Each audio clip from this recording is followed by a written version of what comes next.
¿Las emociones humanas más básicas dictan tus decisiones económicas? Me gusta comprar. Me encanta ir de compras. ¿O somos calculadoras racionales que velamos por nuestros intereses? Es como creer que los cerdos pueden volar. Un implacable debate científico con consecuencias en el mundo real. Hablamos de la velocidad a la que está cambiando el mercado. La crisis de 2008 casi desmorona la economía mundial. 1 billón en inversiones echados a perder. El crack es muy importante. No tiene explicación en la disciplina de la economía.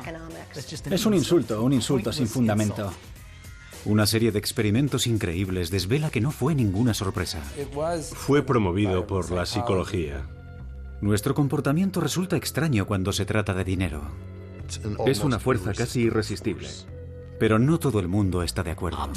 La constatación de que la gente siente y padece no significa nada. Tengo material en abierto, ese es el precio. ¿Qué sucede cuando colisionan dos fuerzas tan poderosas? Los sentimientos siguen moviendo los mercados.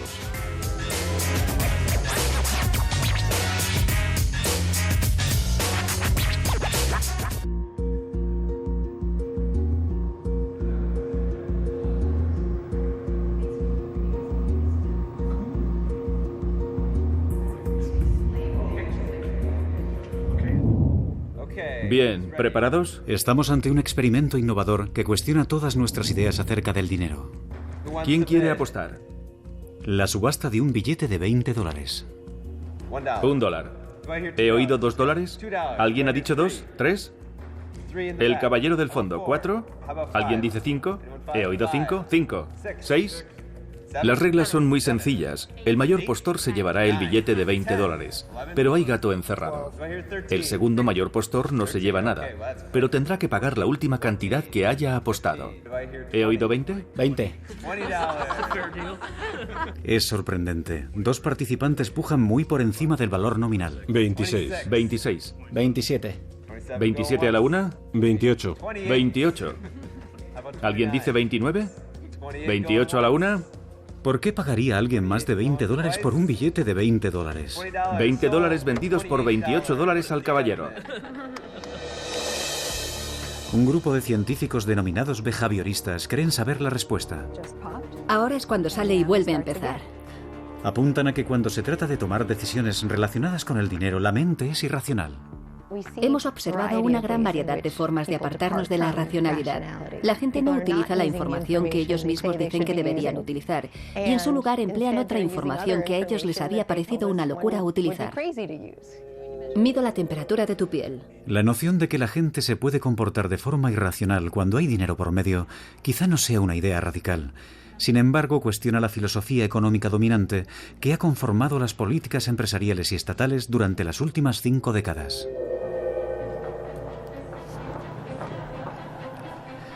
El núcleo intelectual de esta filosofía se encuentra aquí, en la Universidad de Chicago.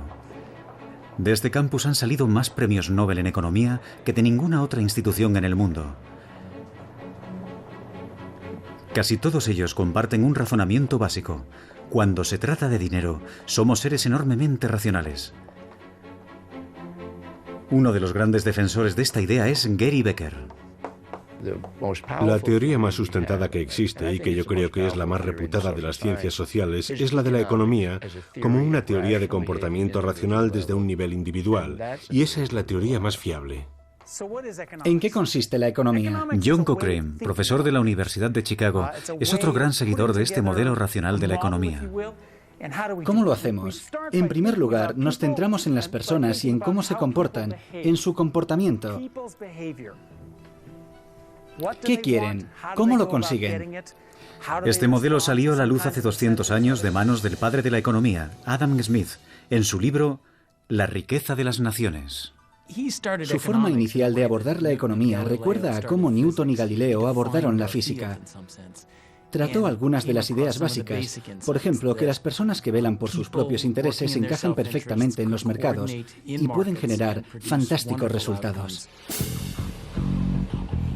Entonces, ¿qué quería decir Adam Smith con un comportamiento racional y que vela por sus propios intereses? Pensemos en un ciudadano medio de hoy en día. Está continuamente calculando de qué forma puede aumentar su riqueza. Adam Smith dijo que la gente es racional e incluso egoísta, lo que es una forma muy limitada de racionalidad. Antes de realizar cualquier compra, ese ciudadano medio calcula exactamente el valor de las cosas. Tanto si se trata de coger un taxi o de comprar unas acciones, su objetivo es no tener que pagar ni un céntimo más de lo necesario. Y aunque tiene sentimientos, estos nunca le desvían de sus propios intereses financieros. Para Adam Smith, los individuos que se comportan de forma racional constituyen una mano invisible que mantiene estable la economía mundial. Adam Smith lo combinó todo obteniendo unas conclusiones que resultan muy modernas. A lo largo de los años los economistas las han ido modificando, pero él aportó la visión original. Han transcurrido 2 siglos y la economía se ha convertido en una disciplina rigurosa. Una vez comprendido el comportamiento y analizados los mercados en los que interactúa la gente, comprenderemos las predicciones que formula ese modelo para los hechos. Ahora es posible ver plasmadas en ecuaciones matemáticas precisas las ideas de Smith acerca de cómo las personas racionales toman decisiones financieras. Tras la Segunda Guerra Mundial, si querías que te tomaran en serio, tenías que argumentar todo matemáticamente. Al principio, la economía consistía en estudiar las decisiones que tomaban las personas racionales avariciosas para intentar enriquecerse. Y ahora resulta que es posible sugerir una forma elegante de plasmarlo matemáticamente. Hoy en día, estos modelos matemáticos son las principales herramientas empleadas por los economistas para dar forma a las políticas que nos afectan a todos, desde los tipos de interés marcados por el gobierno a los niveles de impuestos o hasta el préstamo que nos puede conceder un banco. Los críticos behavioristas consideran que estos modelos están llevando al extremo los planteamientos de Adam Smith. Se ha forjado la idea de que la gente hace unos cálculos interminables con unas bases de datos inmensas.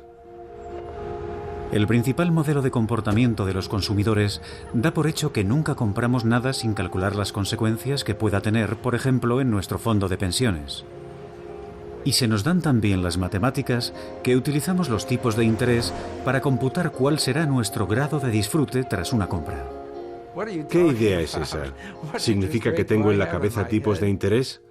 A eso me refiero con que los modelos necesitan una respuesta coherente de todos los individuos. Los economistas racionales reconocen que en el fondo la gente no realiza estos cálculos, sino que tienen una forma de protegerse muy conocida: la teoría del como si. Los libros de texto sobre economía no dicen que la gente se comporta así, dicen que la gente se comporta como si lo estuvieran haciendo. No estamos dando por hecho que en el mundo real la gente hace de verdad esos cálculos. Simplemente decimos que se comportan como si lo hicieran.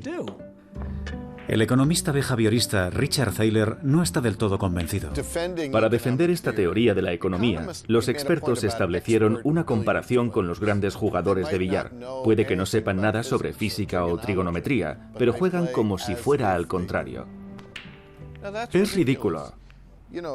Vamos a realizar un golpe fácil. Probablemente me salga bien. Un experto es capaz de hacerlo, y yo también. Pero supongamos que quiero meter esa bola en este agujero. Sé de trigonometría y conozco los ángulos que necesito. Un experto no tendría ningún problema, pero para mí es un golpe muy complicado. Casi. La mayor parte de las veces no somos jugadores expertos de billar. Cuando la gente afronta grandes problemas, comete fallos.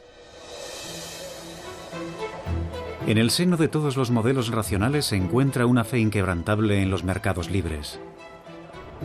La idea es mantener al mínimo la interferencia de las normas y del gobierno, tanto en el mercado diario de consumo como en los gigantescos mercados de Wall Street. Los economistas racionales creen que el aumento de la riqueza en todo el mundo durante los últimos 30 años es un triunfo de los mercados libres. Miles de millones de personas consiguieron salir de la pobreza extrema. Me refiero a disponer solo de $1 o $2 al día. Esa gente consiguió salir de la pobreza.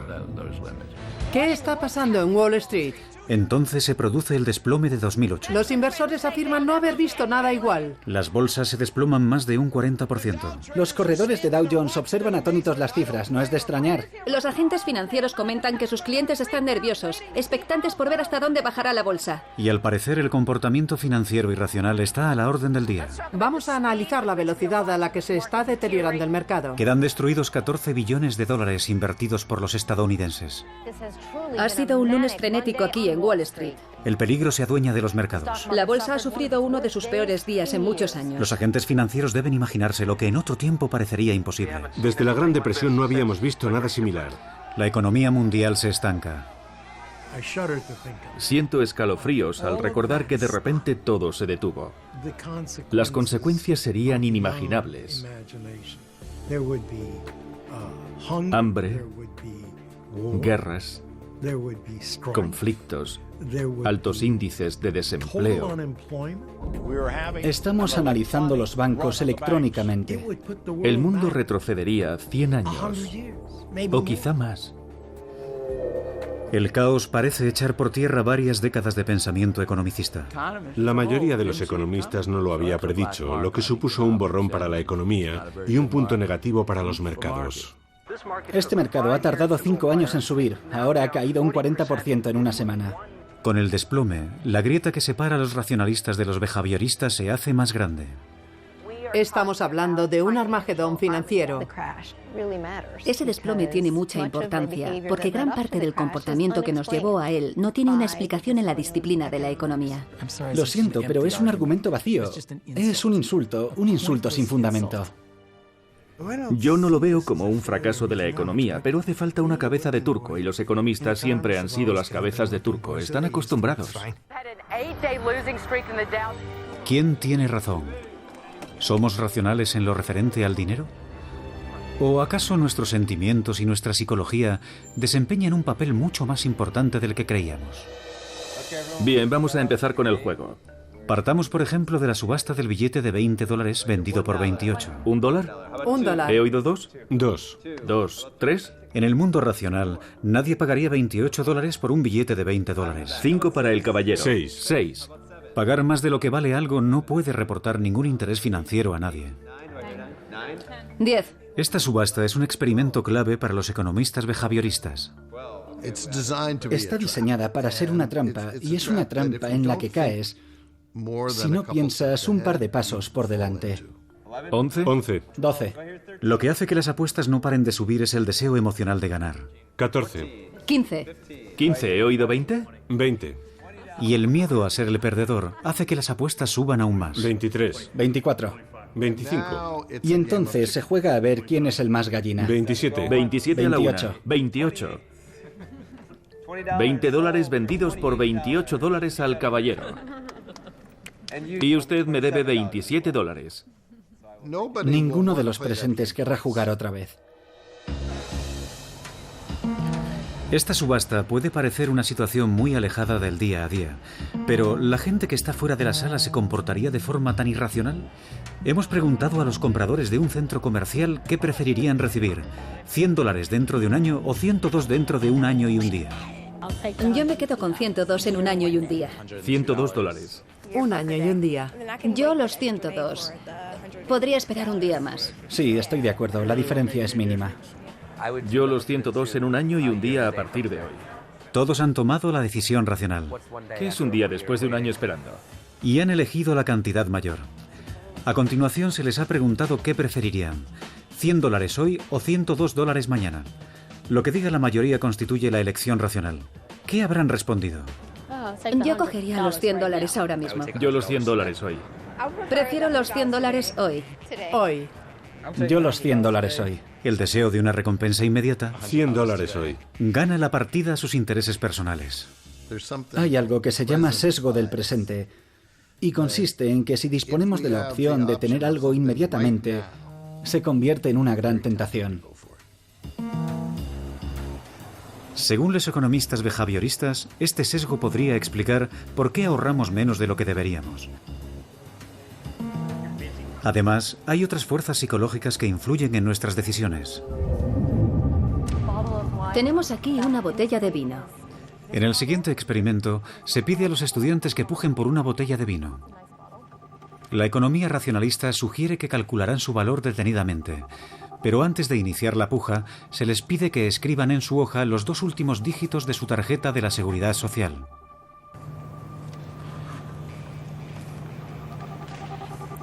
Sorprendentemente, coincide que aquellos que pujaron más alto por la botella de vino son aquellos cuyas 2 últimas cifras de la Seguridad Social eran más altas. Sin darse cuenta, se han dejado influir por un número totalmente irrelevante. Este ejemplo ilustra perfectamente el anclaje. La gente se queda anclada en un número cualquiera, aleatorio, como los 2 últimos dígitos de su tarjeta de la Seguridad Social. Es una fuerza casi irresistible. ¿Acaso este tipo de experimentos deja entrever grietas en los presupuestos que subyacen a la economía racionalista? Los economistas tratan con personas en el mundo real y hay una diferencia entre el laboratorio y el mundo real. Estos experimentos son muy interesantes, pero ¿hasta qué punto es posible emplear los datos que obtenemos en el laboratorio para entender cómo se comporta la gente en el mundo real? Y después debemos comprobar si estos datos explican el fenómeno sucedido en el mercado mundial. Para algunos economistas, como Cochrane, no tiene importancia si los individuos a veces actúan en contra de sus intereses financieros, siempre que la mayoría actúe de forma racional con el dinero la mayor parte de las veces. No hay otro sitio donde este concepto sea más importante que aquí, en la Bolsa de Nueva York, donde los agentes financieros compran y venden acciones. Sus decisiones hacen que los precios suban y bajen, creando riqueza para algunos inversores y pérdidas financieras para otros. Richard Rosenblatt lleva 30 años ejerciendo aquí de corredor de bolsa. Vale, lo dejamos ahí. Gracias, Rich, cuídate. Cuando empecé, la tecnología se reducía prácticamente a las luces y a los teléfonos. Y sin embargo, el trabajo sigue siendo el mismo. Intentar anticipar los siguientes movimientos de la bolsa en los próximos segundos o minutos y tomar tus decisiones comerciales según los cambios que se produzcan.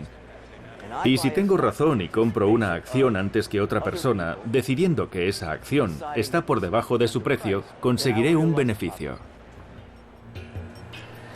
Hoy en día la bolsa de valores es un eslabón más de la inmensa maquinaria mundial que son los mercados financieros. La tecnología facilita la realización de transacciones en todo el mundo. Cambio $2 con ganancias. Tenemos 15. Compra. La empresa Night Trading es una de las que más presencia tiene en los parques de todo el mundo. Sus agentes compran y venden de todo: acciones, divisas y productos básicos como oro o petróleo. Tengo material en abierto. Ese es el precio. $8, 2 por encima. Vende.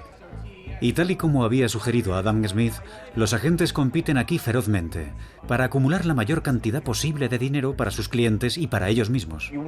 Quieres ganar, y a todos nos mueve cada día nuestra naturaleza competitiva.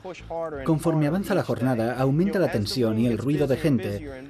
Si yo no estoy muy animado y veo a alguien a mi lado que está más ocupado que yo, eso hace que me ponga las pilas. Pregunta la cantidad final. Tommy, el tío de los 38.000 ha subido 50. TXM para un comprador, 23,90 por 100. ¿Por qué es importante lo que suceda en lugares como este? La mayoría utilizamos productos financieros como hipotecas o fondos mutuos. Las empresas que nos venden estos productos invierten nuestro dinero en los mercados financieros para obtener más dinero.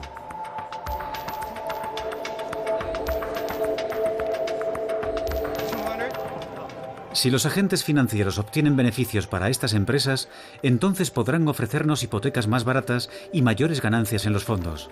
El resultado, una matriz de dinero que nos interconecta a todos.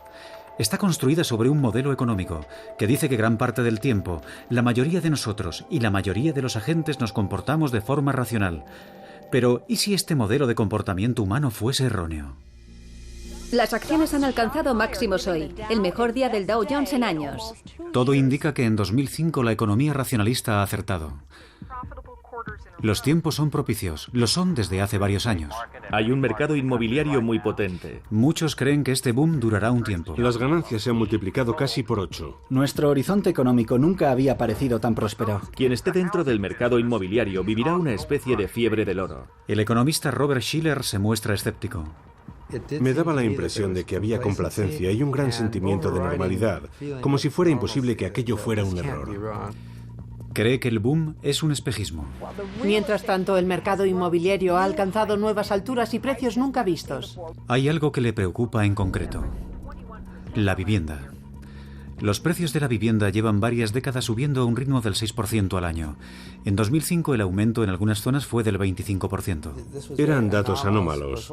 La idea de que el precio de la vivienda no pararía de subir hizo que la gente pensara que había encontrado la mejor inversión de todas las posibles. Miles de personas se han acercado a esta exposición con la esperanza de aprender a convertir en riqueza personal la inversión que han hecho en inmuebles. Robert Shiller cree que Estados Unidos está siendo objeto de un pánico irracional. Julio ha sido el mes más voluble de la historia. Predije una probable corrección a la baja, lo que causaría un enorme desplome financiero y una recesión mundial. Aquel mismo verano alerta sobre los posibles peligros. El economista Robert Shiller acaba de sacar un nuevo libro titulado Exuberancia irracional. Hemos entrado en una especie de estado mental en el que nos ilusionamos porque los precios suben sin parar. Eso se denomina exuberancia irracional. Los economistas racionales desoyen sus advertencias. ¿Qué significa exuberancia irracional? Es un hermoso neologismo para hablar de la situación en la que los precios son más altos de lo que Bob Shiller cree que deberían ser. Bob es amigo mío y es un pesimista recalcitrante acerca de los precios. Se intensifica el debate acerca de si la subida del precio de la vivienda es el resultado del pánico o de un cálculo racional. Las familias no estaban siendo irracionales. Los salarios eran cada vez más bajos, igual que los tipos de interés. Tomaron una decisión racional, sobre todo pensando que los precios continuarían aumentando con el tiempo. Las instituciones financieras comparten la certeza de que el precio de la vivienda continuará aumentando. Ofrecen hipotecas insólitas hasta la fecha, y los principales responsables del país muestran su optimismo. La economía estadounidense ha sufrido episodios similares anteriormente sin experimentar una reducción significativa en la media nacional de los precios de la vivienda. Los precios de la vivienda han aumentado cerca de un 25% en los últimos 2 años. Este aumento refleja los firmes fundamentos económicos. Esta confianza no es simplemente una corazonada compartida, sino que está basada en los modelos de la economía racionalista ampliamente aceptados. Se elaboraron pensando que la gente actuaría como una calculadora, que estudiaría sus ingresos y los riesgos, que buscaría el equilibrio. En 2005, los modelos económicos parten de la idea de que los consumidores calcularán al detalle sus hipotecas. Los economistas consideran que no deberíamos preocuparnos de que la gente se meta en hipotecas de hasta el 95 o el 100%, o en hipotecas arriesgadas, porque solo se les concederá esas hipotecas si han hecho todos los cálculos relevantes.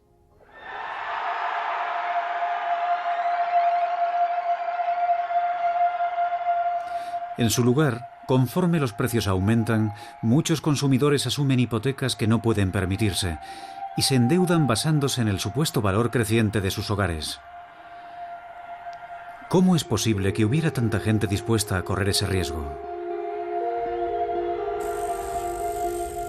Los investigadores de la Universidad de Stanford dan con una posible respuesta.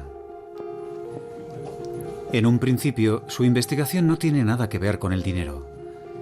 Ni siquiera la están llevando a cabo unos economistas. Un grupo de psicólogos emplea unos potentes escáneres cerebrales para explorar los misterios de la mente humana, especialmente las emociones. Empecé a investigar el cerebro porque me interesaban las emociones y tenía que haber algo que nos permitiera controlarlas. El psicólogo Brian Knudson se propone descubrir en qué medida las emociones afectan a una antigua zona de nuestro cerebro que compartimos con muchos animales, incluso con las lagartijas. Cuanto más abajo se encuentre la zona del cerebro, más atrás en el tiempo nos remontamos en su evolución. Los humanos todavía tenemos estas zonas subcorticales en lo profundo del cerebro. Esta parte del cerebro recibe el nombre de núcleo accumbens y es activada por las necesidades humanas más básicas. Para la supervivencia tiene mucho sentido que las recompensas naturales, como la comida o el sexo, activen este circuito que te impulsa a intentar conseguir esas recompensas. Esta parte del cerebro desempeña una función crucial en los casos de drogadicción. Movido por la curiosidad, Brian intenta encontrar qué otras cosas pueden excitarlo tanto como la posibilidad de conseguir sexo y drogas. Así que le pide a la gente que se imagine que está a punto de recibir dinero. En cuanto empezamos a mencionar el dinero, detectamos una activación muy fiable en estos circuitos de las emociones. Aquello significaba que dichos circuitos no solo se activaban ante el sexo, las drogas y la comida, sino que el dinero también lo conseguía, y con gran intensidad. ¿Es posible que el hecho de que una antigua zona de nuestro cerebro que se activa a causa del dinero explique algunos de los frenéticos comportamientos de los agentes financieros y de los consumidores durante el boom inmobiliario?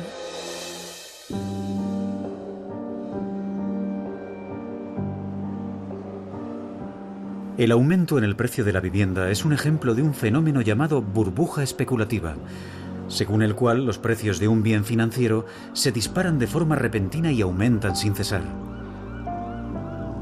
Robert Shiller cree que lo fomenta es el entusiasmo emocional.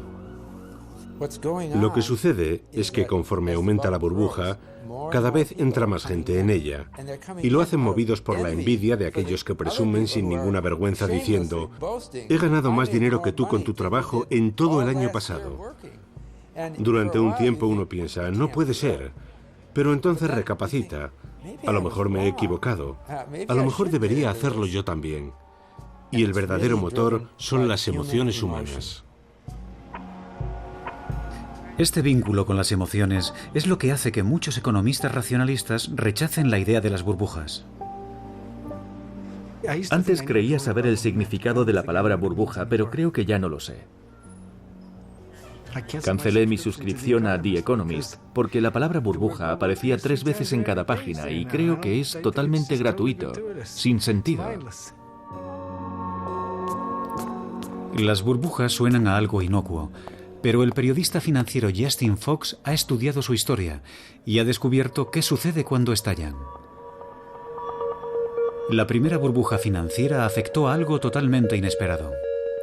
En la década de 1630, en los Países Bajos, la gente compraba y vendía bulbos de tulipanes. Se vivió una verdadera locura. Cientos de artesanos cerraban sus talleres y abrían negocios de floristas, como se autodenominaban, aunque en el fondo eran comerciantes de bulbos de tulipanes. Aquello constituyó un verdadero mercado financiero. El precio de los tulipanes en los Países Bajos aumentó hasta tal punto que un bulbo de tulipán llegó a tener un valor equivalente al de toda una casa. Durante 3 años, el precio de los bulbos de tulipanes aumentó de forma exponencial hasta hacerlo de manera desorbitada. Algunos escritos recogen que casi la mitad de todos los ingresos de la economía holandesa provenían del comercio relacionado con los tulipanes. Para muchos historiadores, aquel fue el primer ejemplo real de una burbuja financiera, aunque se tratara de tulipanes. La gente los compraba, pero no porque les gustaran los tulipanes, sino porque creían que el precio estaba subiendo y que podrían revenderlos a un precio superior. El 5 de febrero de 1637, nadie quiso comprar el bulbo más caro de los Países Bajos, y entre los inversores en tulipanes cundió el pánico. Estalló en ese momento porque los precios empezaron a caer. Siguieron cayendo y entonces uno piensa, ya sabía yo que los tulipanes no podían valer tanto. Será mejor que salga de aquí cuanto antes. Y entonces todo el mundo lo deja y se produce la gran caída. Los precios se desplomaron y los ciudadanos más relevantes se encontraron en la bancarrota. Hizo falta que transcurriera toda una generación para que la economía holandesa se recuperara. Desde entonces se han generado muchas burbujas y se han producido muchos desplomes. El más famoso tuvo lugar no hace tanto.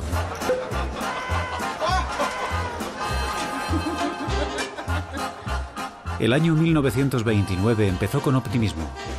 Los precios de la bolsa de valores llevaban 8 años de continuas subidas y en el año 29 el repunte era notable. La década de 1920 fue una gran década desde el punto de vista económico. La economía era boyante, la industria también, y hacia el último tramo los mercados financieros digamos que pasaron de reflejar ese boom a prácticamente crearlo. El boom se expandió por todas partes. A finales de la década se respiraba la sensación de una nueva era. Los más observadores hablaron de emociones febriles cuando miles de inversores pagaron precios desorbitados por las acciones. En los llamados locos años 20, el mercado de acciones fue testigo del desarrollo de una inmensa burbuja. Mucha gente pensó que no tendría fin. Pero entonces, el 29 de octubre, los precios se desplomaron repentinamente y empezó a respirarse un ambiente de tensión y de miedo. Más de 9.000 bancos estadounidenses quebraron, haciendo desaparecer los ahorros de millones de personas. Aquello condujo a una depresión que duró más de 10 años. En la década de los 30 se alcanzó una tasa de desempleo del 25%. La gente se mostró muy optimista en la década de los 20 y muy negativa en la de los 30. Fue un acontecimiento provocado por un cambio en la mentalidad de la gente. La visión de que las emociones tienen la capacidad de alentar o desalentar la economía se convirtió en la sabiduría convencional de la década de los 30, a través del trabajo del célebre economista británico John Maynard Keynes. Existe un nuevo peligro de que aumente notablemente el coste de la vida. La cita más conocida de Keynes es que el mercado podía permanecer siendo irracional más tiempo de lo que uno puede mantenerse solvente. Keynes afirmó que las emociones podían provocar que los precios aumentasen y se desplomasen, y que para proteger la economía de estas peligrosas burbujas, los gobiernos debían regular estrictamente los mercados. Sin embargo, nunca pudo explicar con exactitud en qué consistía dicho mecanismo. Keynes nunca superó la etapa borrosa y nunca llegó a desarrollar un modelo matemático preciso. Por esa razón, Keynes recibió el rechazo de la profesión en bloque. Ahora, tras la crisis del año 2008, los economistas behavioristas se esfuerzan por hacer lo que Keynes no logró hacer, mostrar precisamente de qué forma las emociones influyen sobre los precios. Sus ideas son tan influyentes que incluso se llevan a cabo experimentos sobre el comportamiento en la Universidad de Chicago, tradicionalmente feudo de la economía racionalista. En uno de ellos se explora un misterioso sesgo psicológico. Nos interesa saber cuánto pagaríais por este termo. Se pide a los estudiantes que se imaginen el precio de un artículo de consumo. Un termo con un precioso color granate. Primero se les pregunta cuánto estarían dispuestos a pagar. Pensadlo unos segundos y después escribid la cantidad máxima que estaríais dispuestos a pagar por este termo. Ofrecen una media de $6. Veamos, tenemos 6 termos como este. Vamos a repartirlos. Los distribuiremos al azar. Y a continuación les dan un termo idéntico a cambio de nada. Una hora más tarde se les pregunta por cuánto estarían dispuestos a venderlo. En la teoría de la economía racionalista, el precio debería ser exactamente el mismo. Después de todo, el valor no ha cambiado.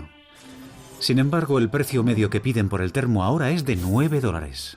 Si quisierais vender el termo ahora que es vuestro, ¿le subiríais el precio? Ahora parece un poco más especial porque es un objeto que a mí me resulta útil. ¿Más opiniones? Yo he tenido la suerte de que me tocara este termo, y como eso es importante para mí, subo el precio. El placer emocional de poseer algo durante tan solo una hora ha hecho que el precio suba un 50%.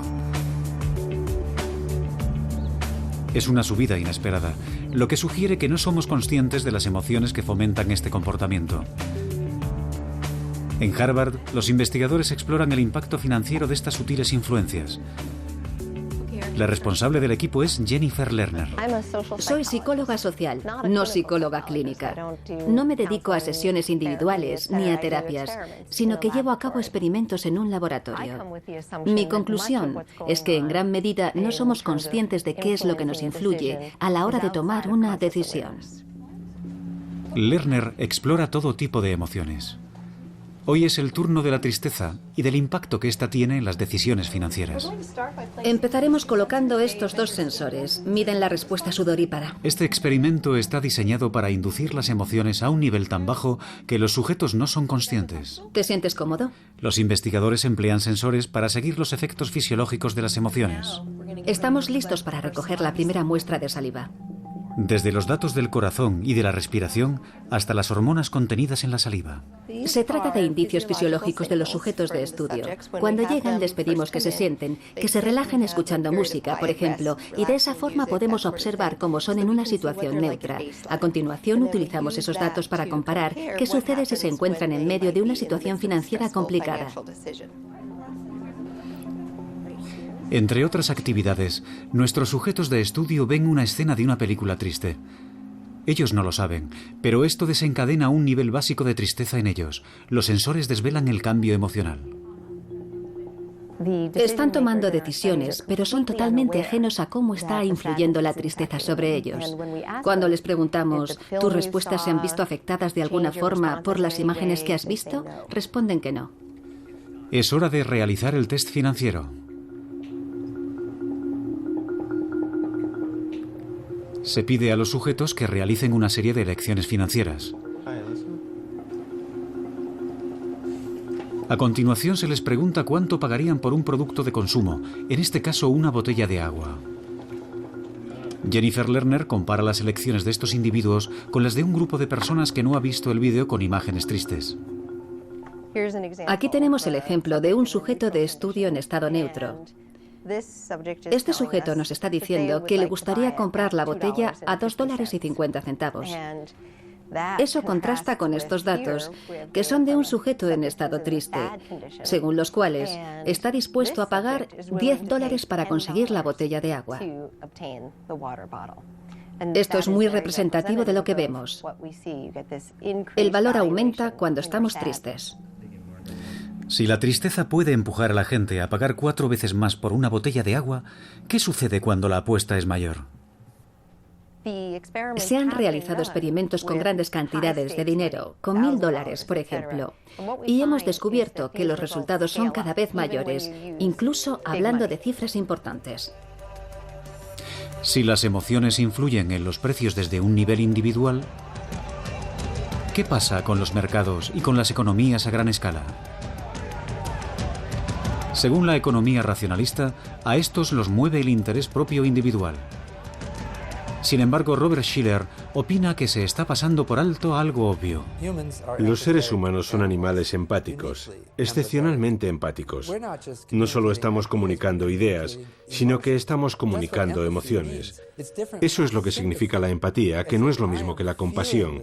Significa sentir lo mismo. Sé lo que estás experimentando tú, porque el sentimiento que tú tienes también está en mi cuerpo.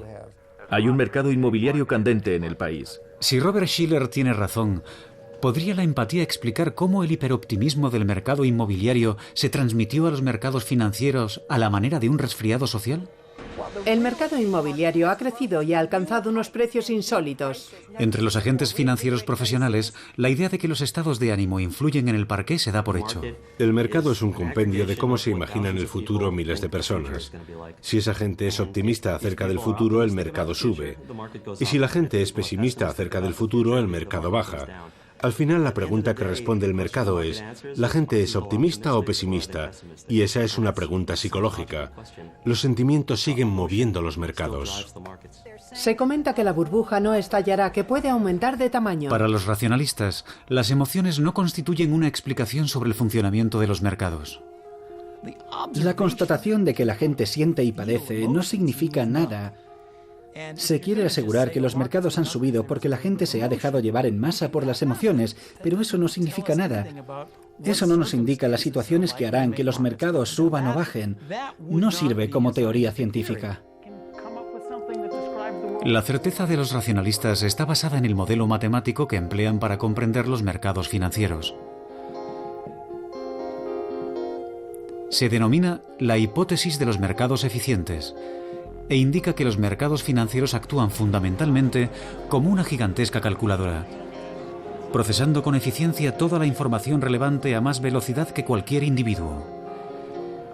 Esto significa que no tendría mayor importancia si algunos agentes financieros se dejaran llevar por las emociones. Los mercados eficientes y el comportamiento irracional no son excluyentes siempre que haya suficiente gente racional para mantener los precios a raya. En el modelo de los mercados eficientes, los propios mercados financieros son racionalistas y los precios no pueden ser erróneos en ningún momento. Este modelo fue inventado por Eugene Fama. Es un modelo muy bueno y cualquiera de sus aplicaciones obtiene un resultado excelente. Creó mucha confusión y todavía persiste hoy en día. La confusión todavía persiste hoy, porque para muchos behavioristas esta teoría implica que los mercados financieros deberían ser inmunes al pensamiento crítico o al control. La teoría es que tenemos que fijarnos en los mercados como si fueran oráculos. Cuando el mercado sube tenemos que preguntarnos, ¿qué nos está intentando decir hoy la sabiduría del mercado? Si los mercados son eficientes, no hay una necesidad real de un gobierno, ya que el propio mercado se asegurará de que los precios siempre se correspondan con su precio correcto.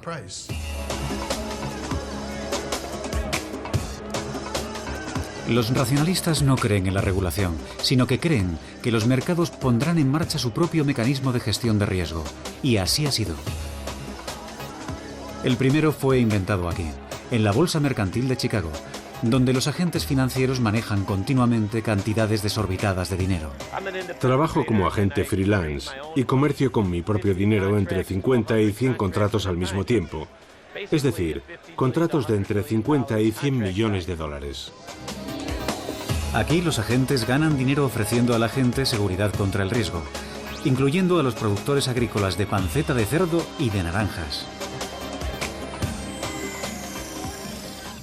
Mucho antes de que esta naranja se convirtiera en una naranja, el agricultor tuvo que cultivarla.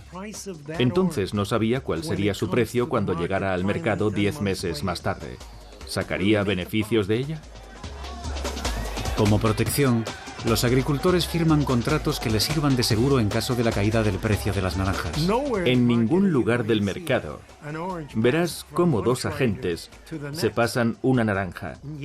Y sin embargo, se negocia con las naranjas en un mercado invisible.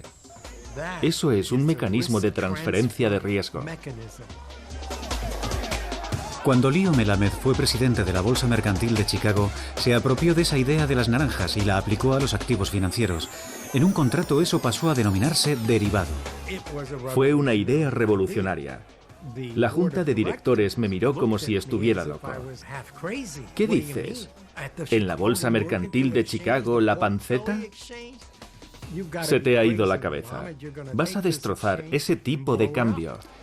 Si le preocupa que un activo financiero como una divisa o una acción se desplome de repente, puede comprar un derivado que le reporte beneficios si se da el caso. En cualquier punto del mundo, la gente usa una forma u otra de derivados financieros para asegurar los riesgos que corren. Los derivados son muy útiles. Se mueven más allá del intercambio mercantil y con menos seguimiento. Adoptan nuevas formas complejas. Incluso hay algunos derivados que han sido creados como un seguro ante el riesgo de conceder millones de hipotecas. Pero conforme estos distintos riesgos crecen, alguien tiene que medirlos. En los templos modernos de las finanzas, la atmósfera es menos parecida a la Bolsa Mercantil de Chicago y más parecida a una academia clásica. No es de extrañar.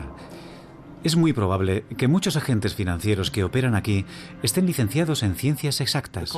La cultura de las operaciones bursátiles ha cambiado. Cuando yo empecé en 1992, se oían muchos gritos en los parqués y la gente